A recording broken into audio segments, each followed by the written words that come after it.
హైదరాబాద్ లో నీటి దొంగలపై హెచ్చరిక. మోటార్ వాడితే 5,000 రూపాయల జరిమానా. హెచ్ఎండ్డబ్ల్యూ ఎస్ఎస్పీ యొక్క మోటార్ ఫ్రీ ట్యాబ్ డ్రైవ్ లో 134 అక్రమ మోటార్లు గుర్తించబడ్డాయి. 38 మందికి జరిమానాలు విధించబడ్డాయి. 32 మోటార్లు స్వాధీనమయ్యాయి. మళ్లీ దొరికితే 5,000 రూపాయల జరిమానా ప్లస్ అకౌంట్ బ్లాక్. అమీర్పేట స్పాలో క్రాస్ మసాజ్ రాకెట్ బహిరంగం. 9 మంది మహిళలు అరెస్ట్. అమీర్పేటలో రూబీ బ్యూటీ స్పాపై దాడి. వెల్నెస్ సెంటర్ ముసుగులో అక్రమ సేవలు. 12,000 రూపాయల నగదు, ఫోన్లు మరియు ఇతర వస్తువులు స్వాధీనమయ్యాయి. యజమాని వెంకట్ కుమార్ కేసులో కీలకంగా ఉన్నాడు. ఇక్రీసాట్ లో చిరుత పట్టివేత. రెండో చిరుత కోసం గాలింపు కొనసాగుతోంది. హైదరాబాద్ శివార్లలో రాత్రి నడిచిన ఆపరేషన్ విజయవంతమైంది. పట్టుబడిన చిరుతను జూ పార్కు తరలించారు. రెండో చిరుత కోసం గాలింపు కొనసాగుతోంది. విశ్వ హిందూ పరిషత్ వక్ఫ్ నిరసనల వెనుక ఏఐఎంఐఎం కుట్ర అంటోంది. బీహెచ్పీ డెలిగేషన్ డీసీపీని కలిసి మెమరాండం ఇచ్చింది.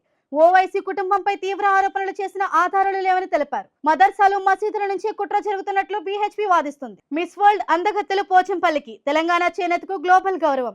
మిస్ వరల్డ్ 2025 పోటీదారులు మే 15న పోచంపల్లికి రానున్నారు.